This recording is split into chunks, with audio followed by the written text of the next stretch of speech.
Welcome, family, once again to your podcast. We're so glad that you're here with us. My name is Antonio Reyes, and I'm part of the pastoral team in this school, and I'm here in the spiritual formation department. So we're so excited about this conversation. I have one of my great friends, Jeff D. Pastor Jeff D serves in Revive Church right now as this part of the pastoral team, part Yes, of the sir. teaching pastor. But there's so much more about you. Can you share a little bit of what you have done in the past, what you do, and so on and so on? First of all, I'm a proud PK. So my dad's a pastor. He pastored Yeah. in California like for 25 years. Now he pastors in North Carolina. Yeah. And my grandfather was also a pastor, and he pastored in El Salvador for about 40 years. And my grandma, which kept the church when he died, when he passed away, she's been pastoring the church for 70 years. Wow. And before my grandfather died, they started 160 churches. So I come from that kind of legacy. Yeah. I'm so behind on my Yeah. dad and my grandfather, but I almost Which run. which probably means there's a lot of issues, maybe.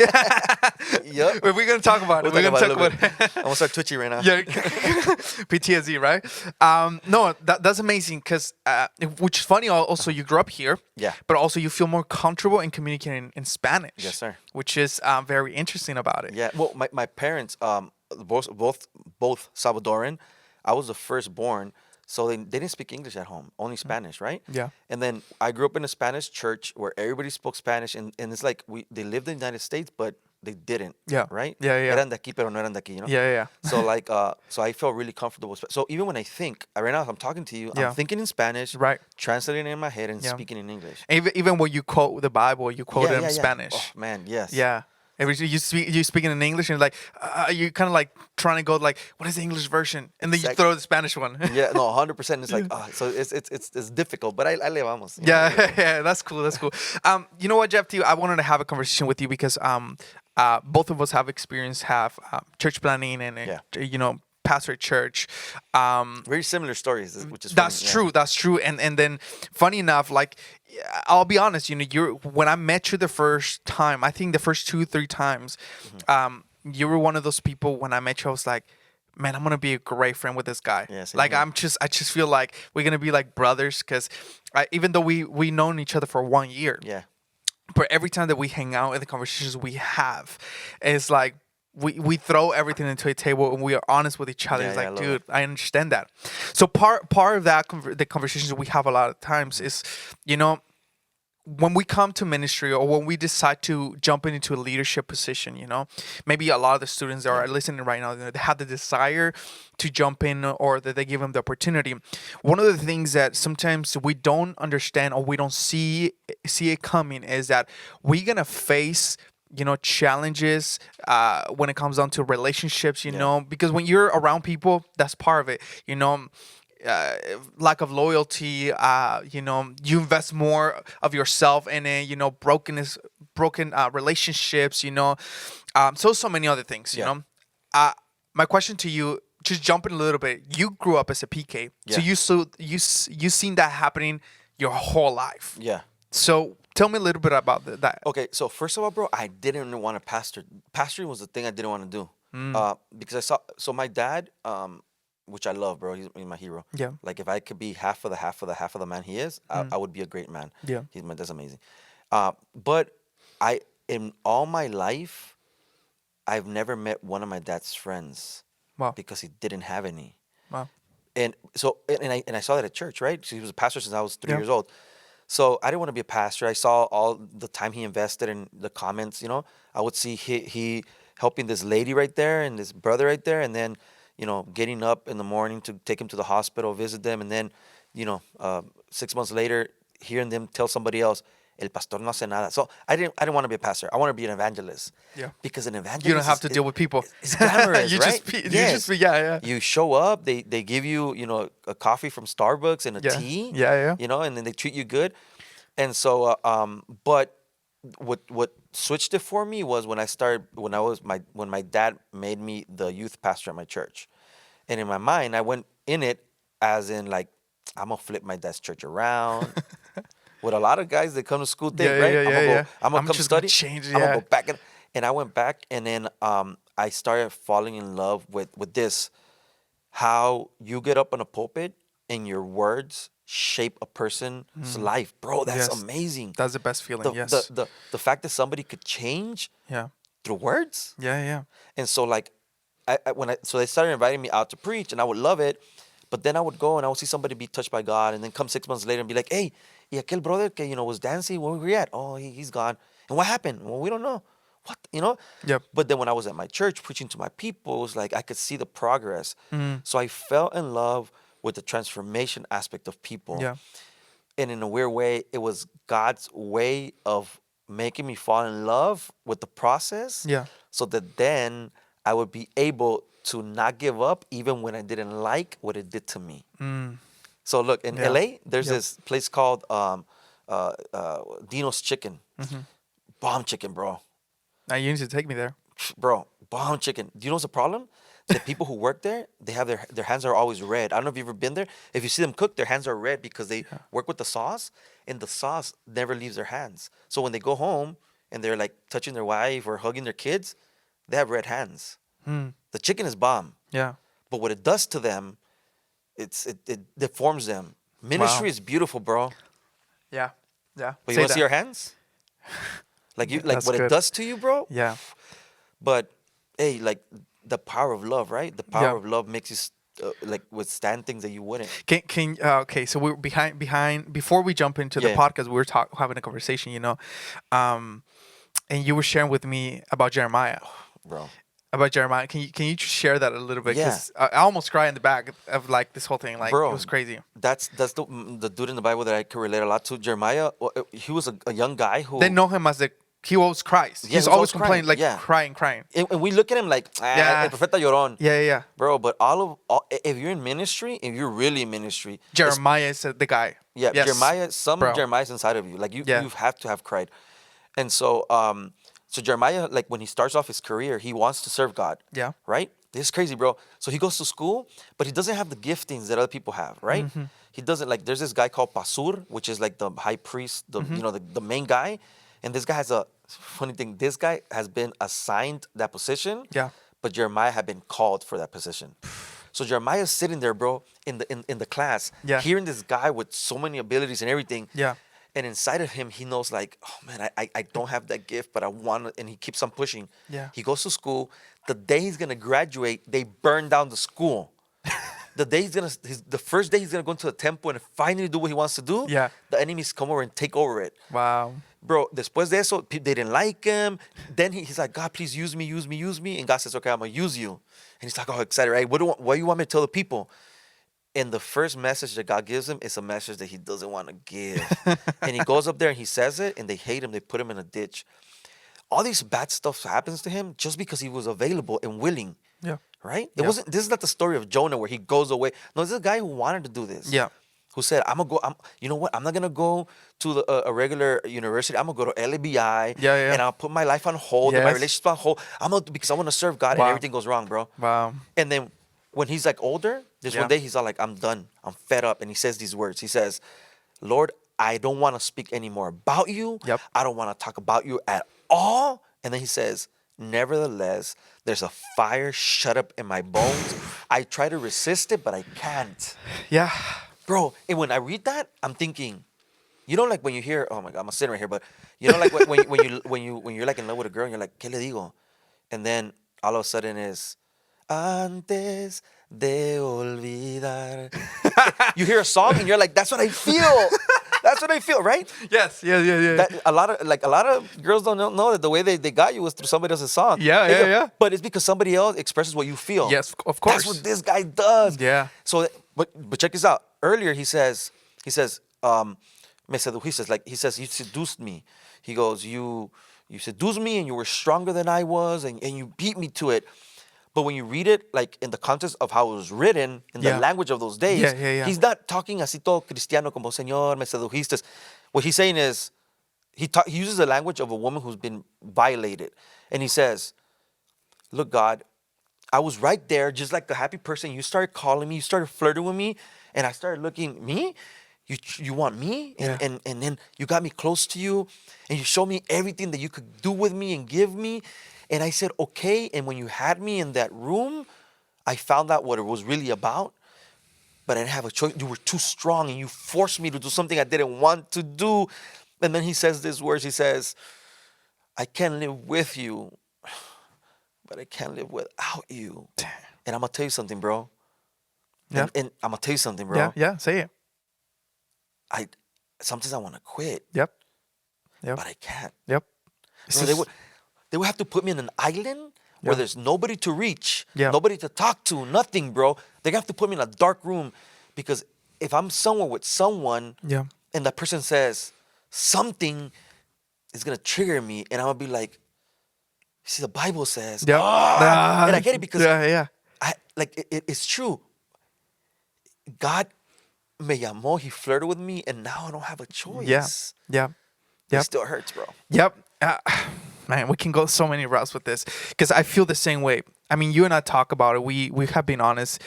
There was, if I didn't want to quit twice a week, 3 times a week, it was like very little. You I know, get like you, bro. every week I felt like I wanted to quit. I was done. Yeah. You know, even at one point, you know, and the reason why we're sharing this with you because we want you to know, like, many people quit after this. Oh, it's just too hard. It's just it is. Like there's no other way around. Yeah. Like there's no other way. You're gonna be shaped by this, and there's challenges and moments that you're gonna want to quit several times. But the reason why we want to tackle this conversation is because we want to be honest. And many times I feel like one of the most memorable moments for me is one time we were with my wife at Umami Burgers, you know, here in LA, and we were just eating, and it was.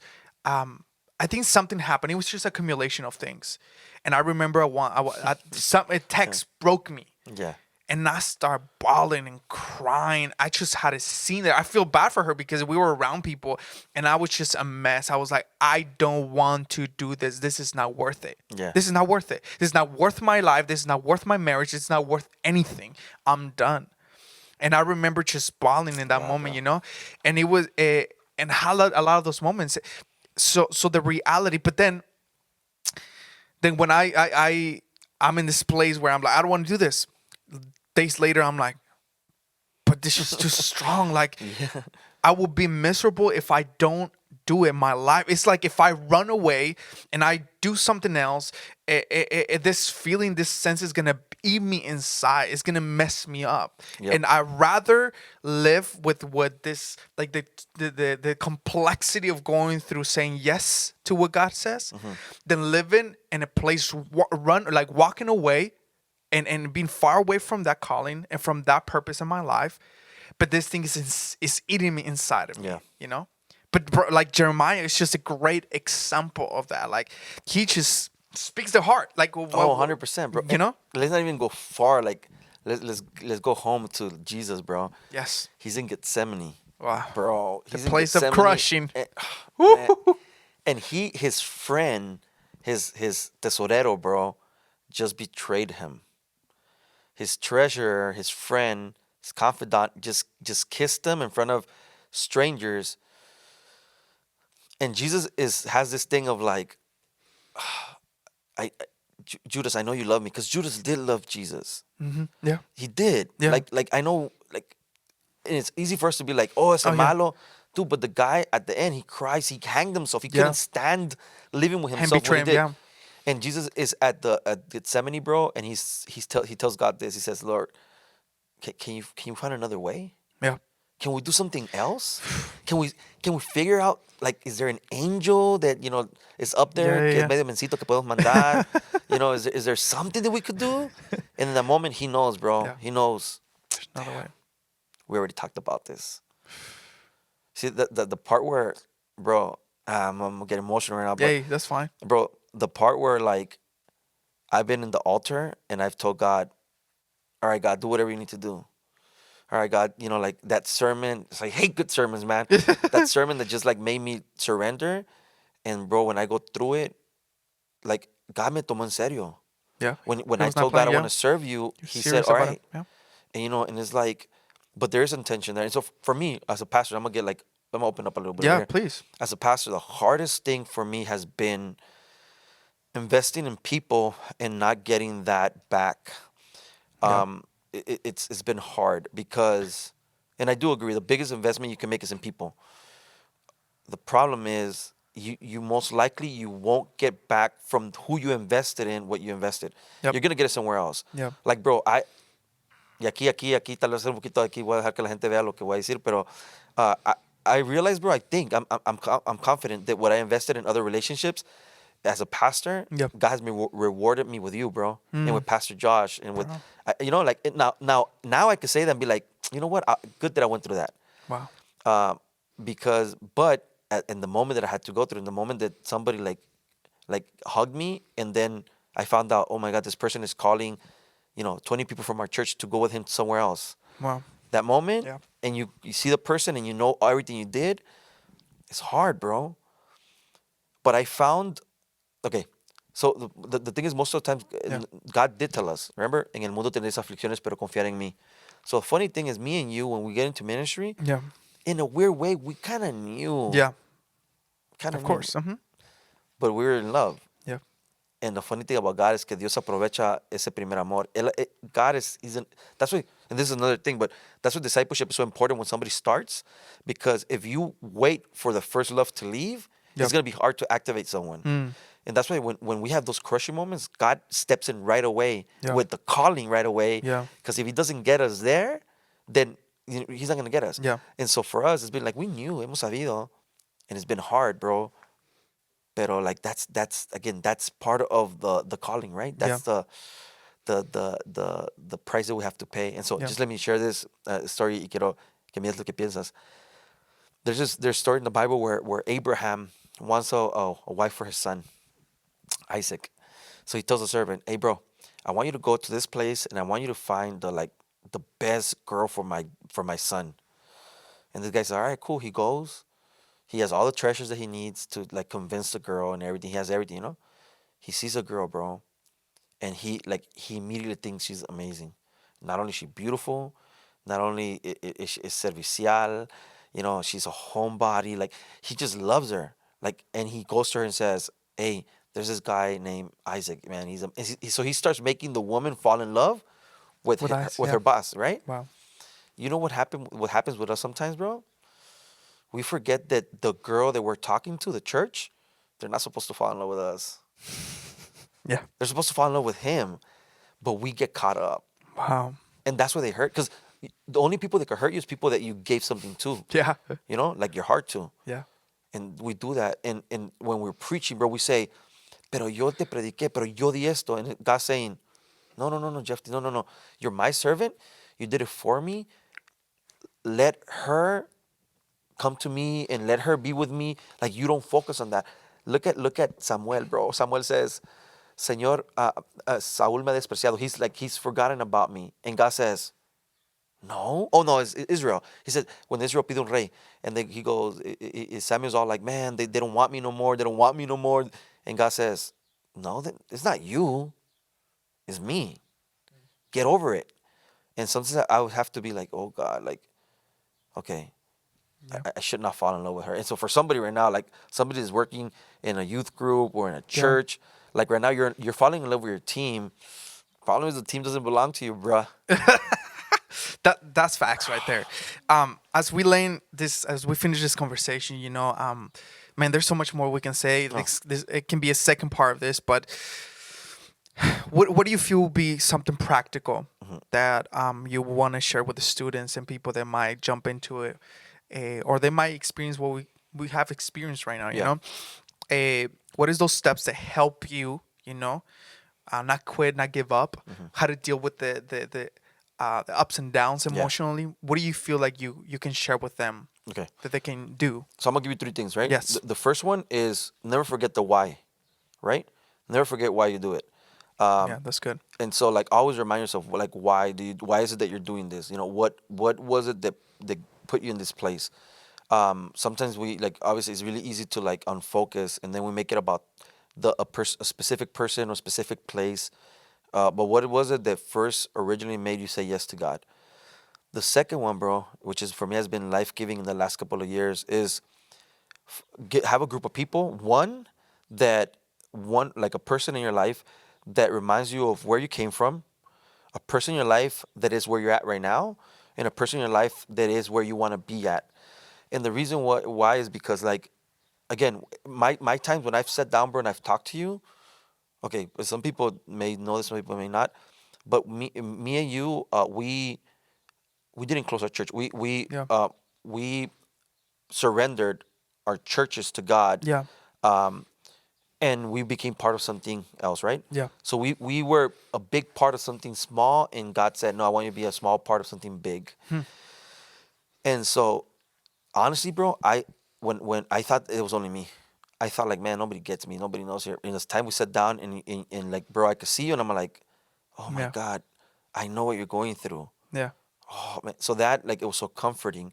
And then talking, for example, in our case, to Pastor Josh, Yeah. Our and pastor. Yeah. yeah, and he's saying, hey, 2 years ago, God told me to let go of my this leader, and I didn't want to let him Yeah. go, and I let him go, like, and it was hard for me. Like, bro, me sitting at a table with Pastor Josh and him telling me how hard it was for him to let you Yep. go originally, it was like, all right, cool. And now he's back here and God had a plan. And so have somebody that reminds you where you were at, somebody that's starting that you're building or giving into, someone who's where you're at right now, and someone that is ahead of you, right? And so again, going back to the first thing, I would say, never forget the Yep. why you're doing it. The second thing is have that group of people around you that Hmm. are gonna help you through the process that you have to go through. Hmm. And I think in the last thing, the last thing that I think that is super important for me is, God, I'm gonna get emotional right now. Bro, I have a little son, Hmm. and I'm trying to build a church where my son understands the gospel and he's loved. My son is gonna be different, bro. Hmm. I see him, Yeah. and it scares me because I'm like, you're gonna be mistreated. You're gonna te van a ver como raro, weird. And I want him to find a place when he grows up Yeah. that he loves, in a place that he could grow in. And so I'm working for the next guy. And so have that in your mind. You're not working to build your thing. You're working for the next. Even if you're a pastor right now, work and make it good so that the next guy that comes after you has a better platform, a better place. Yeah. Don't do what presidents do when they give all this money out, because they're like, when I get out of being president, the next guy's gonna pay. Hmm. No, like, think about how can I make it better for that person. And for me, it's my son. Hmm. And Yeah. for me, it's my son, bro. And I can't give up because I have a son Yeah. that needs a church that is healthy. Yeah. And so find that thing that makes you come back over and over. I mean, and I want it to be God, Yeah. but the honest truth is que a veces, even your love for God won't be enough. Hmm. And you're going to need something else. You're going to need, like, you know what? If I don't show up to church, like the sound man right here, right? Yeah. Yeah. He has to be like, man, you know, if I don't show up, the podcast is not going to sound good. Yeah. And that's not spiritual, but if that's what you need in the moment, Yeah. like, find a reason to make you come back here when love is not enough, something that makes you come back. Yeah. And so, bro, aquí estamos. I love it, man. Appreciate it. Appreciate it, JFT. I love it. I think that you give a lot of practical things that we can use, and your honesty. Thank you for sharing your Nah, heart, man, thank you. putting it on the table, so people can, see it. And as we close this, I mean, any last thoughts you would like to share with the students and the people that are watching us? Yeah, man, we're proud of you. Like, and maybe nobody has told you, but we're proud of you. Just the fact that you haven't given up, just the fact that you're sitting here, Yeah. and some of you guys have like tears running down your face, and I can feel it right now. Hmm. Like, just don't give up.